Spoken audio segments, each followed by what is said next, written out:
Welcome back to another episode of Version Versus, where I review and compare two or more distinct versions of a game to decide which version reigns supreme. Today we're looking at Pac-Mania and Tengen's Genesis port, much like we did for Miss Pac-Man back when I debuted this segment. Before we get into it though, if you do enjoy this video, please leave it a like and a comment, and subscribe if you haven't already. It genuinely does really help the channel out a lot. My channel has been growing at an ever-increasing pace since I started doing these early appeals, so a huge thank you to everyone who's interacting with the videos and sharing them around. That said, on to the review. After the release of 1984's Pac-Land, and with Bally Midway out of the picture, the Pac-Man franchise had its first ever dry years, with the next new game not coming out until 1987. Apparently, Pac-Man was taking a vacation in Tahiti. Yep, that's canon. I couldn't find any kind of interviews or anything like that regarding Pac-Mania's development, but considering the last game was a side-scrolling platformer and the gap between releases, I have to imagine Namco were really struggling to figure out exactly what to do with this franchise. By this point, home consoles were getting more and more popular, but Pac-Man wouldn't get his own unique home console game until 1993, instead relying on ports of the popular arcade games to satisfy console players. Of course, these ports were often heavily downgraded, and we wouldn't see improved ports until the 16-bit era, several years after those arcade games originally came out. If you wanted that high-quality Pac-Man experience, you had to go to the arcades. So that's where Namco continued to release all its new Pac-Man games, at least for now. By 1987, arcade technology was improving. Better graphics, better sound, more power, the possibilities had increased dramatically since 1980. With this better technology, Pac-Mania was born, an isometric 3D maze game with a brand new ability, the bounce. A unique spin on the Pac-Man gameplay everyone knows and loves. This is exactly the idea for a Pac-Man sequel that made the masses go crazy for Miss Pac-Man, so it's almost kind of baffling that it took Namco this long to do a Pac-Man sequel like this of their own. Of course, giving the people what they want tends to work out, and Pac-Mania was one of the more successful arcade sequels after the original two, doing quite well in its initial Japanese release. After ending things off with Bally Midway for good, Namco would instead get Atari to manufacture cabinets in the West this time, and they sold over 1,400 cabinets, bringing in over $2.8 million, or $6.7 million in today's money, in cabinet sales alone. Pac-Mania was the success that this franchise really needed to get back on its feet after a slew of strange sequels that deviated from what people loved about Pac-Man and Ms. Pac-Man. It's no surprise then that this was one of the games Tengen gave their 16-bit home console treatment to in 1991, alongside Ms. Pac-Man. I'm still not sure why they never did the original game, but whatever. Unlike Tengen Ms. Pac-Man being featured on a number of consoles, Tengen Pac-Mania only showed up on Genesis, Master System, and NES. Being the most advanced version of the three, the Genesis version is the one I'll be looking at to compare against the arcade original. There have been plenty of other ports and emulations, but these are the two most important ones. As for the original version, I'm emulating it on MAME, since the most recent compilation to feature Pac-Mania, Pac-Man Museum Plus, has this god-awful smoothing filter, terrible screen tearing, uneven pixel scaling, and some mild input delay. Plus, it removes one of the most important features from the original arcade release, so there's no way in hell I'm using this for the review. All that said, let's jump into the review. As always, we start with the story, and just like last time, there is none. We do have intermissions, with a short cutscene playing in between each world, but it's just meant to tutorialize the game mechanics rather than tell a story. The first one shows you that Pac-Man can bounce, the second one shows you that the green and gray ghosts can jump too, but they won't actually have the ability to jump until the third world, and so the next cutscene directly tells you to be careful of the jumping ghosts. The fourth cutscene doesn't really have anything to tutorialize, just showing Pac-Man running from an army of ghosts, including one really big one that never actually shows up in the gameplay. Not sure what that's about. And the cutscene after that congratulates you on clearing all 4 worlds before looping you back to the first world. You want the story of these cutscenes? Pac-Man runs away from ghosts. That's it, that's all he does in every single one of them.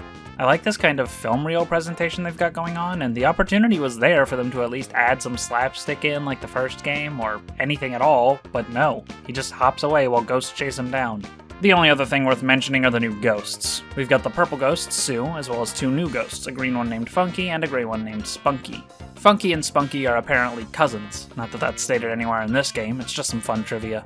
One thing worth noting in that regard is that the original release of Pac-Mania refers to the green ghosts as commons in the third cutscene, while the Western release refers to them by their name, Funky. As for the Genesis version, the cutscenes are pretty much identical, though they look much worse. The most notable difference is that the final cutscene that normally plays after beating Jungly Steps is missing from this version, instead playing the intro cutscene for Blocktown before looping back to that stage. There is a new ending you get after clearing 19 rounds, which I wasn't able to do, but it's just some music playing over this static screen of some white text on a black background. Nothing really that special. While the visuals and music in the cutscenes are much worse, they at least tried to recreate most of everything accurately with what they had. Thankfully though, much like Miss Pac-Man's Genesis port, you can skip them this time. While Tengen Miss Pac-Man went out of its way to try and improve cutscene presentation and even add a brand new ending on top of allowing you to skip the cutscenes, Tengen Pac-Mania doesn't even bother.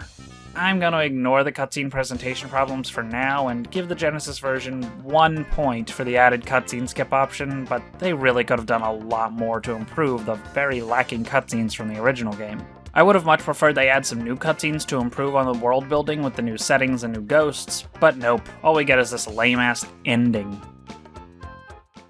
Speaking of presentation, let's talk about that. Pac-Mania sought to really innovate for this franchise, and that extends to the visuals.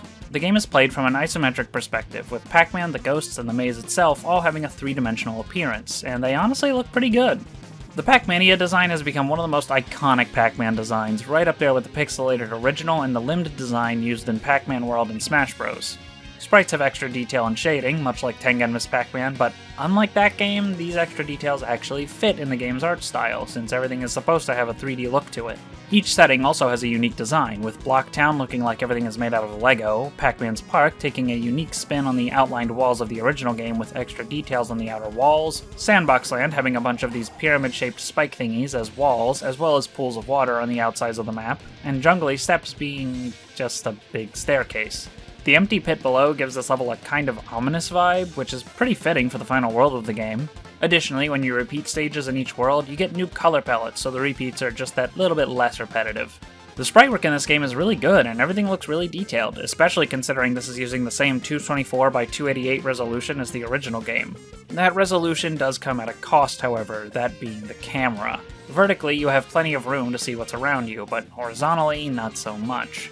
The levels aren't usually that wide, with Sandbox Land being the only stage that really uses the horizontal axis that much at all, but even on the thinnest stages, you can't see the entire playfield at once. As a result, it's very common to get totally blindsided by a ghost running at you from off-screen, with no way to react to it in time. It's not a matter of input delay either. An extra 10th to maybe 5th of a second is not enough to give you the reaction time needed to avoid these scenarios. It's entirely down to the camera not being zoomed out enough. While I did compliment the sprite work, I wouldn't have minded if they scaled things down just a bit in order to give you extra screen space to look at. It would have made a huge difference. I can deal with not seeing the entire map at once, but this is just way too zoomed in for its own good. When you're trying to beat the later stages with like 7 or 8 ghosts running around and you can only see about a quarter to a third of the map at once, you're bound to get fucked over by the ghosts coming at you from off screen, likely while you're already being chased by ghosts from behind. God forbid it's a jumping ghost, then you'd be totally screwed. Even with the limitations of the scale of the sprites, the camera still could have been better. Junior Pac-Man had the sense to not keep Junior in the center of the screen if you approach the edges of the map, but Pac-Mania ignores the superior design from 4 years prior and instead keeps Pac-Man centered at all times, even when you're in the very corner of the map. As much as I love Pac-Mania's art style, the camera just isn't up to snuff unfortunately, and it seriously detracts from the experience. So how about the Genesis version then? Oh god. Oh no. Yep, it's atrocious. To start, this is one of the worst looking title screens I've seen in my life. My jaw dropped when I first saw this. It's even worse than the prototype title screen for Tengen Miss Pac-Man. It doesn't get any better when you get into the actual gameplay either. Pac-Man is the only thing here that actually looks convincingly 3D. All the ghosts and dots and fruits just look like flat 2D sprites roaming around in this 3D environment, and it can actually make depth perception harder at times. The fruits look like placeholder sprites that were intended to be replaced with better ones later in development but never were, and the ghosts once again have this weird shininess to their heads. The black outlines on each sprite are really what break the illusion in this version. The arcade version doesn't have this, and so they blend in with the environment pretty well, but on Genesis they stick out like a sore thumb. It feels like they couldn't figure out how to make the ghosts look like they were 3D, so they just threw on some terrible shading and gave up. Compare that to the smooth round design of the ghosts in the arcade version and it's night and day.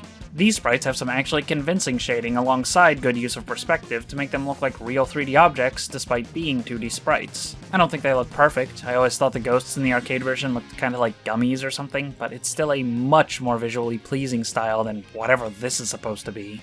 Pac-Man isn't looking so hot either. For some reason, they gave him a tongue, and it does not fit the Pac-Mania design at all. It wouldn't be so bad if it were a little shorter and not yellow, but as is, it just looks gross. Once again, the shading is unconvincing, and it's even bugged out to the point that this outer section of Pac-Man's sprite is constantly flashing for some reason.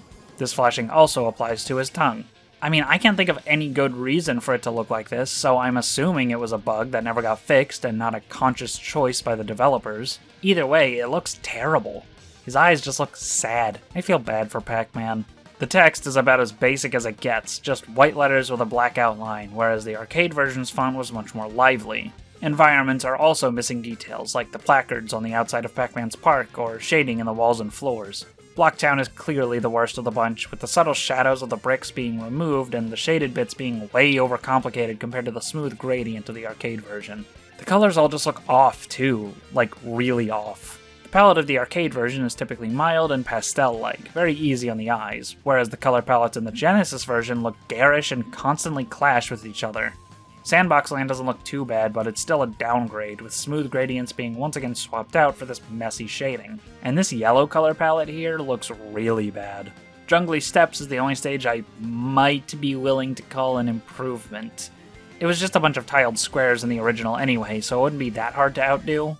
The gradient on the floor is once again too sharp, but the background fits that ominous vibe a lot better here, being mostly black with pillar-like objects in the background being partially lit up. These kinda almost look like tree trunks. I assume that's what they were going for here, in which case it fits the jungly part of the name better than the arcade version did. Even then, these parts of this one pillar here use the wrong palette. Good job, guys. Even in the level where they're supposed to be green, they don't flash with the rest of the pillars when you beat the level, so there's something weird going on with these. I know I'm really stretching to say something nice about this game's visuals here, but it's the best I've got. That just leaves us with the camera, and it's an interesting subject. At first I thought the camera had been zoomed out and was ready to praise the Genesis version for this improvement, but upon closer inspection I realized that's not exactly the case. Rather, the playfield has been horizontally stretched. Just look at the horizontal distance between pack dots in these screenshots. It's almost twice as long in the Genesis version compared to the arcade version. Looking at it again in post, it's kinda hard to tell, but the horizontal camera has been very slightly increased, and by very slightly I mean it's literally like half of a tile, while the vertical side has been slightly decreased by a couple tiles. The actual number of tiles of the map seen on screen hasn't been increased. In fact, it's actually been slightly reduced in the Genesis version, despite the wider 4x3 resolution. To make up for this horizontal stretching, Pac-Man moves faster horizontally than he does vertically, and that's a little jarring at first, but you get used to it. Despite all this, you do still technically have a wider view, and that gives you just a little bit more reaction time. It could all be in my head as some sort of placebo effect or something, or maybe it was just the easier difficulty mode, but I don't know, it felt a little bit easier to react to oncoming ghosts than it was in the arcade version. I'll give the arcade version 4 points for the drastically better visuals. Usually I only give up to 3 points for any one subject, but the Genesis version looks so bad that simply looking good enough is all the arcade version needed to do for a huge advantage in this department. But the arcade version actually looks quite nice, with a convincing isometric 3D look, pleasant looking color palette, and good sprite work. My only complaint is the limited camera, and I was willing to give the Genesis version a point or two for improving on this, but after a second look, I'm honestly not even sure if the camera has been improved or if I'm just tricking myself into thinking it was. Either way, it's not really enough to warrant any points for the Genesis version. That brings us to the sound design, and once again, I want to mention the audio stuttering issue I had in the last review. It's still there. I haven't figured out how to fix it, but I noticed it a lot less while recording footage for this review compared to the last one, so there's that. That said, this issue is not a normal feature of this game. You won't find it in Museum Plus or on an official cabinet, so don't worry about that. Anyway, the sound has gotten a big upgrade from the previous games. Clearly, this machine just has better sound hardware in it than the older machines did, since we have 16-bit samples now. At least, I think. I don't know the specifics of this arcade game's sound hardware, so please don't kill me if I get something wrong here. I'm just going off my ears.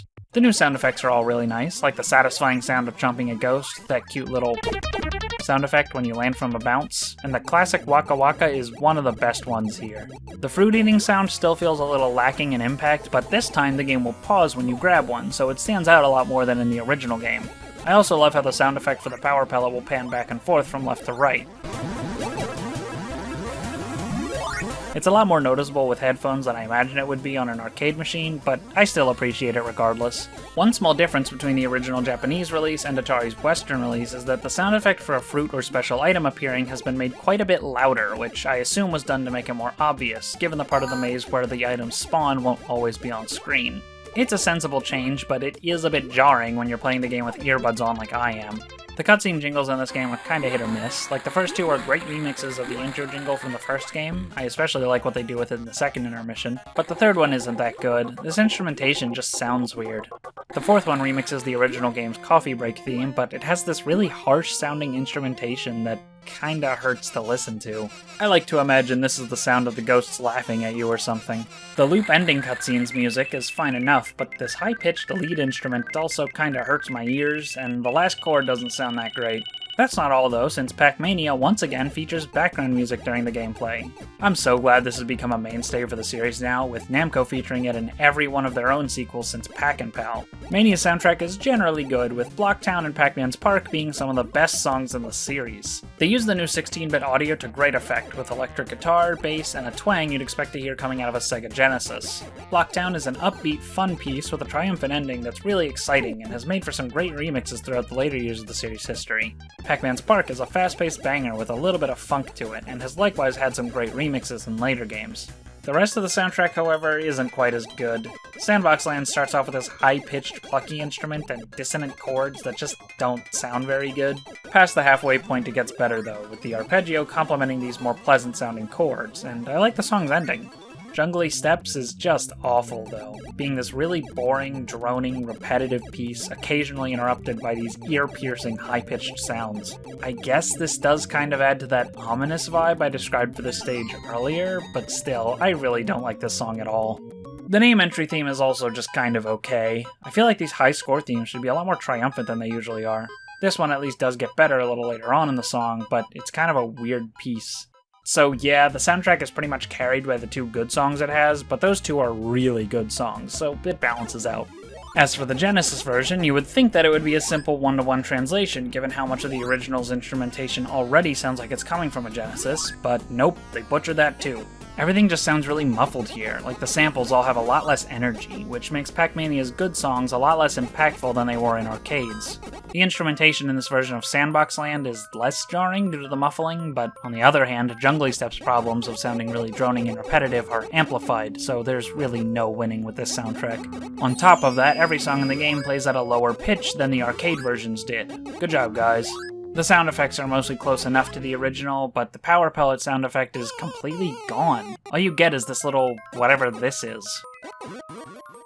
Until you eat one of the ghosts, and then it's just gone for the entire rest of the power pellet's duration. This completely removes the audio cue you have to help you know when the timer is going to end. Why did they do this? The only other thing worth mentioning here is that you have the option to turn the music and sound effects on or off, independently of each other. For a 1991 Genesis game, this was a pretty forward-thinking option to include. They don't have their own volume sliders, which would have been better, but I still appreciate this option being here at all. The arcade version gets 2 more points for the better sound design and far superior music.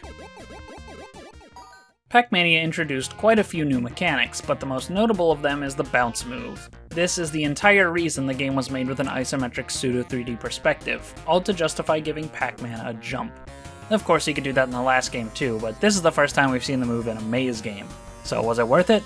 I'd say, yeah.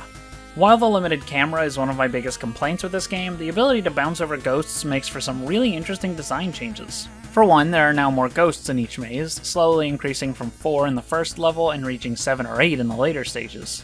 There are also 3 new ghost types, Sue, Funky, and Spunky. I'll get more into their AI a little bit later, but for now I'll keep it simple. Funky and Spunky can both jump, with the former having a slight delay and the latter jumping in time with Pac-Man, meaning you can still jump over Funky with good timing and positioning, but Spunky is impossible to jump over, so don't even try. The difficulty is clearly increasing from what you might be used to in a Pac-Man maze game, but that's all to balance against Pac-Man's game-breaking new jump ability. To further balance the game back in the player's direction, there are a few new special items. These work much like the fruits, appearing in the center of the stage at set intervals after grabbing a certain number of Pac dots. fruits just give you points like they always did, but when a special item spawns, it will give you one of 3 things. A special fruit that gives you even more points than the regular fruits, a pink dot that doubles the score of everything you pick up until you die, which even carries over between levels, and a green dot that increases Pac-Man's movement speed. That last one could be especially useful since your base movement speed in this game is way too slow. I get they probably did this because of the limited camera, to keep you from running into ghosts out of nowhere, but that already happens anyway. Even then, the speed power-up barely makes a difference at all and runs out after a short amount of time anyway, so it's not really as useful as I would have liked. The slow speed is honestly my biggest problem with Pac-Mania. These mazes aren't really that big, but it takes way longer to clear each level because of how slow the game is. Again, I know this was done to prevent problems with the ghosts blindsiding you, but they could have avoided that in a number of ways, like slowing the ghosts down or using a wider resolution. Pac-Land had a horizontal display, and this game came out 3 full years later with clear improvements to the arcade hardware, so I really don't see why they couldn't have pushed for a wider field of view in this game. There are plenty of ways they could have made this work without slowing the pace of the game down to a crawl, but instead we have the most boring introduction stages of any Pac-Man game. The game's speed does increase, and by the time you get to Sandbox Land it feels pretty normal, but that's also the point where the game decides to start spamming you with 7 to 8 ghosts, and now the increased speed combined with the enemy spam just becomes unmanageable. So the game has this awkward difficulty curve where it's way too slow and easy to be any fun at the start, but quickly becomes too difficult and frustrating. The sweet spot is during the Pac-Man's Park stages, where the difficulty and speed are perfectly balanced and the game is actually fun to play. Needless to say, the difficulty balancing is one of my biggest issues with the arcade version of Pac-Mania. Thank God, then, that the Genesis version includes some new features to remedy these complaints, and they were both things that we saw in Tengen's Miss Pac-Man port as well. To start, I'll discuss the Pac Booster. Once again, it's basically just a run button, significantly increasing Pac-Man's base speed, which directly fixes my biggest complaint about the arcade version. Even as you get into the later stages though, Pac-Man's speed never gets too fast to the point of being unmanageable, unless you happen to grab a speed power-up, but that's more funny than anything, so I can't complain too much about that. In my version versus episode on Miss Pac-Man, I gave the Genesis version 3 points for the same feature, but that was compared to a game that was already decently fun to play to begin with and didn't necessarily need it. Pac-Mania, on the other hand, I would argue suffers because of its lack of speed. So an option in the Genesis version that directly addresses my biggest complaint about the original is easily worthy of 4 points. One other mechanic I'd like to give mention to before we move on is the level select. When you start a game, you're given the option to start at either Blocktown, Pac-Man's Park, or Sandbox Land as a pseudo-difficulty select, like the trip select in the Western release of Pac-Land. Much like that game, this feature is also exclusive to the Western release of Pac-Mania, at least in arcades. The Genesis version didn't even come out in Japan, so I guess it's technically exclusive to the Western release in that version too, but that doesn't really count. For some reason, Jungly Steps appears on the level select, but is marked as unselectable in both versions, and I'm not sure how you're meant to unlock it. Maybe after you clear 2 loops? I didn't bother to do that on either version, so I don't know. Another interesting change of the Western release is that one stage has been cut from each world on the first loop, making it easier to see all of the game's content and ending. This also carries over to the Genesis port, since that version was made by Westerners and so is entirely based on the features of the Western arcade release. Anyway, yeah, Blocktown now only has 1 level, and the remaining 3 worlds are cut down from 3 levels each to just 2. The second loop restores the extra levels though, so you're not missing out on anything if you choose to play the Western arcade release. Personally, I prefer the Western version since it just cuts out a lot of the repetition. If I want to play through a loop of Pac-Mania on arcade for whatever reason, I'm just gonna do it with the US release. There is one more important new feature of this game, but I think I'm gonna save that for later. Now it's time for the meat and potatoes of every Pac-Man maze game, the Ghost AI and level design.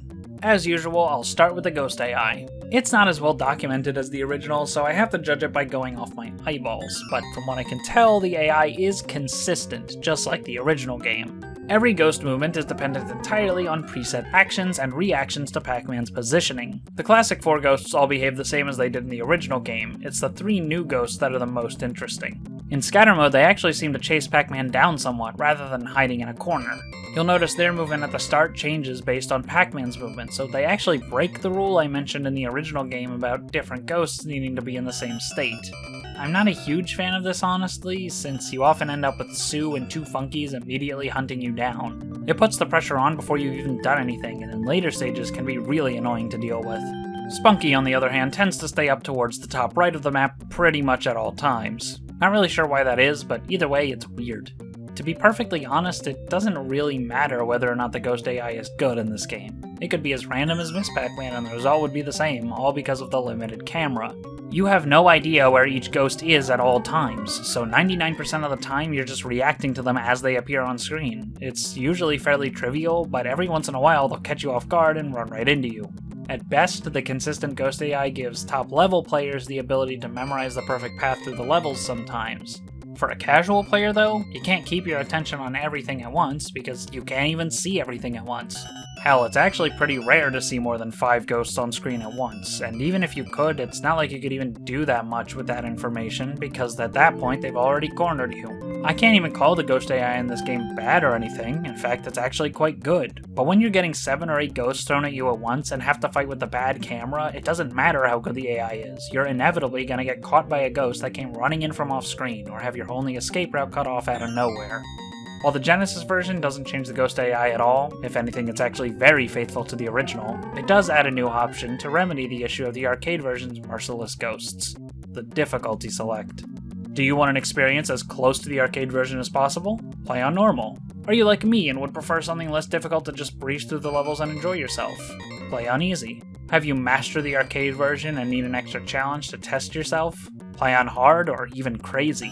I actually did try Crazy Mode out when testing the multiplayer, and boy does it live up to its name. I know that just making the game easier would have made me happy, but others may have been disappointed in the lack of that challenge the arcade version had. That's why having several different options is such a huge deal for the Genesis version.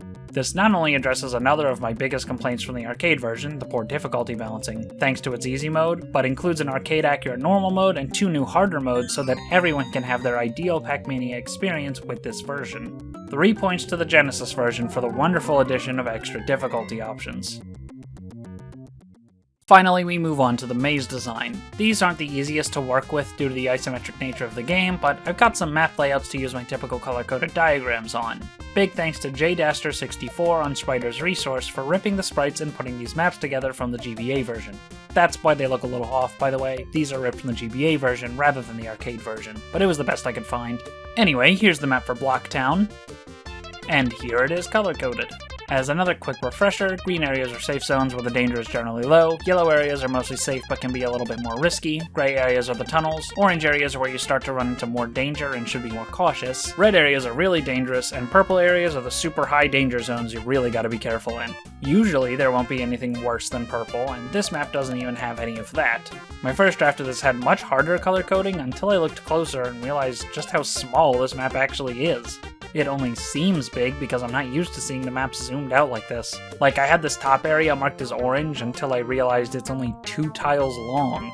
It only even gets yellow because it's up against the top edge of the map and right next to the ghost cage. So yeah, this map is actually pretty easy, with most pathways being fairly small. The longest narrow hallways are only 7 tiles long, and those all have a power pellet in them for extra safety. The abnormally small size of this map makes for a good introductory stage to get you used to the new ghosts, limited camera, and your new bounce ability, without putting too much stress on the player thanks to the fairly generous layout of the maze itself. Moving on to Pac-Man's Park. Anything here look familiar? Yep, it's exactly copied from the original game, meaning the color coding is the same as it was in that game, though I have made a few small modifications. Most notably, I've filled in the area around the ghost cage and made these 2 small orange areas yellow instead. Since the floor is gray, I just changed the color of the tunnels to black. It doesn't mean anything different, it's just easier to see. Of course, everything I said about this maze's fantastic design in my original review still applies here. Even the restriction of ghosts not being able to turn upwards in these 2 tunnels still applies in this game, and that's attention to detail that I really appreciate. I don't have much to add here. If you've seen my original Pac-Man review, you already know what I think of this maze, so I'll just move on. Next up is Sandbox Land. And here it is colored in. First off, I want to note that this maze scrolls horizontally. The center section is like a pseudo-tunnel, and so this little yellow H shape on the left side is the same piece of map as the one on the right. While the bottom section of this maze is fairly typical, with lots of opportunities to turn away into different areas, the top and center are much harder. Given how narrow this center section is, it ends up feeling a little harder than it really should be, though that tunnel-like nature of this area does help to balance it back in the other direction somewhat. The top section just feels way too cramped though, and given that it's right where the ghosts come out of the ghost cage, it's easy to get kind of overwhelmed here. The power pellets do at least help with that though. I think this map is okay, but it can feel very claustrophobic at times. Finally, we move on to Jungly Steps. And here it is with my color coding. This is the biggest maze in the entire game, and you really feel that when playing it. Lots of long, narrow hallways, few opportunities to turn away and escape, and not a single safe zone. This really long stretch at the bottom is a nightmare. I always try to take care of this first. But then you get to the top of the maze and it's absolutely teeming with ghosts, and the design up here isn't really any better either. No matter where you go, you're gonna end up getting cornered somewhere. It took me 20 minutes to clear the final stage here, and it made me want to pull my hair out. I really don't like this level at all.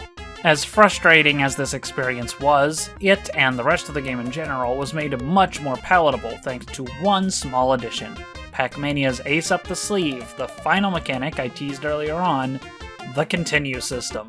That's right, whenever you game over, just pop in another quarter and you can keep going from the start of whatever level you game overed on.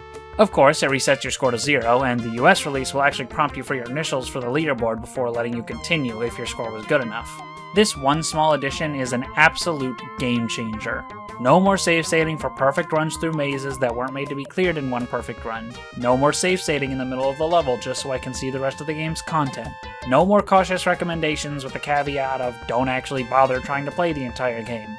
Finally, they've added a feature to remedy my biggest issue with the last few games in the series. This is exactly what the likes of Junior Pac-Man and especially Pac-Land really needed. And no doubt this game benefits from having it just as much as those games would have.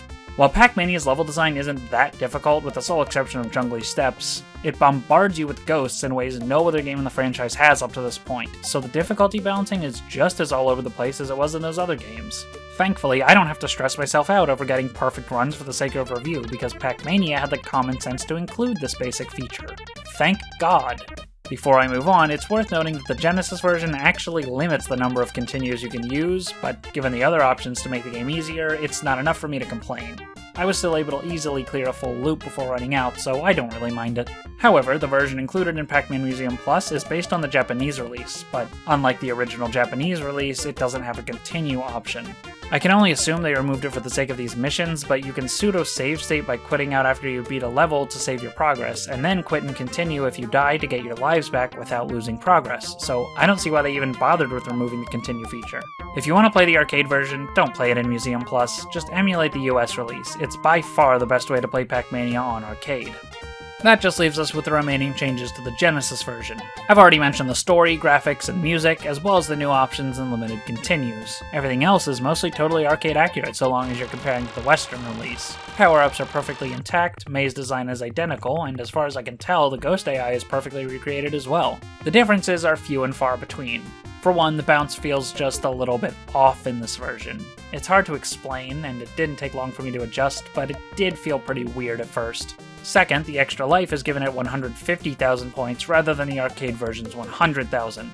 I double-checked, that 100,000 figure is in both the US and Japanese releases of the arcade version. Other than that, you have the ending after clearing 2 loops and the limited continues. That's about it. I do appreciate that they tried to recreate the arcade version as accurately as possible, but that just makes a small handful of minor changes that much more confusing. Like, why change the amount of points required for an extra life? Why put a limit on the continues at all? I don't really get it.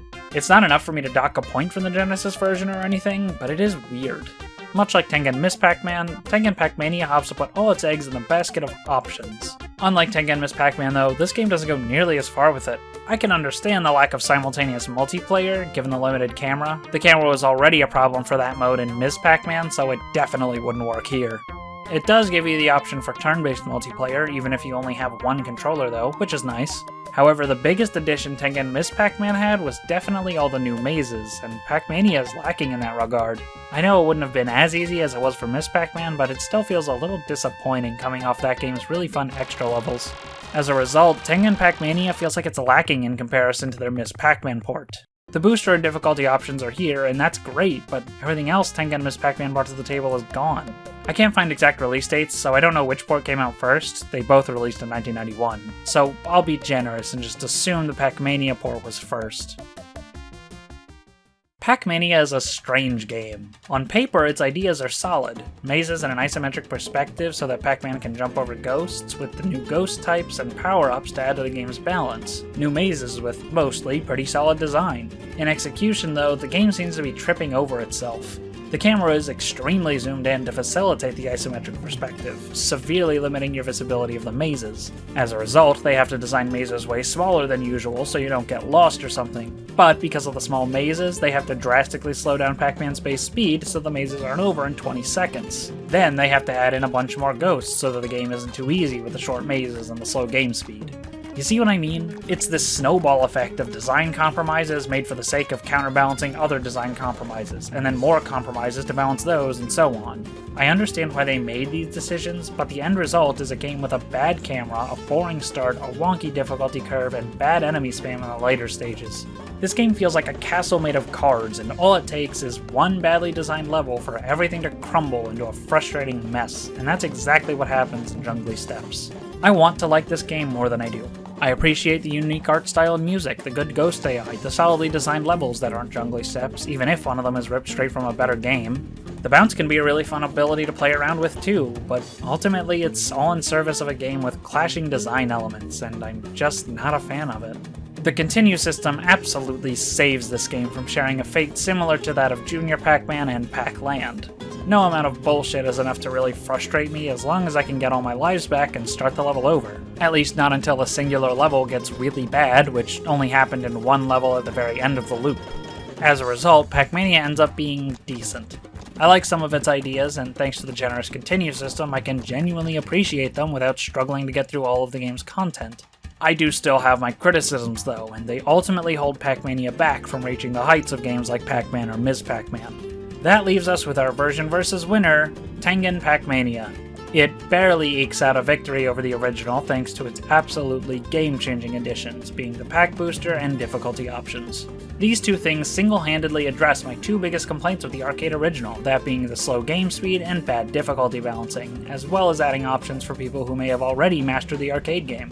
This victory is only barely won though, due to this version's absolutely butchered presentation. The graphics are some of the worst I've seen on the Sega Genesis, with terrible shading, ugly color palettes, bland white text, and this absolutely horrendous looking title screen. The music and sound effects, while not as bad as the graphics, are also a clear downgrade from the arcade version.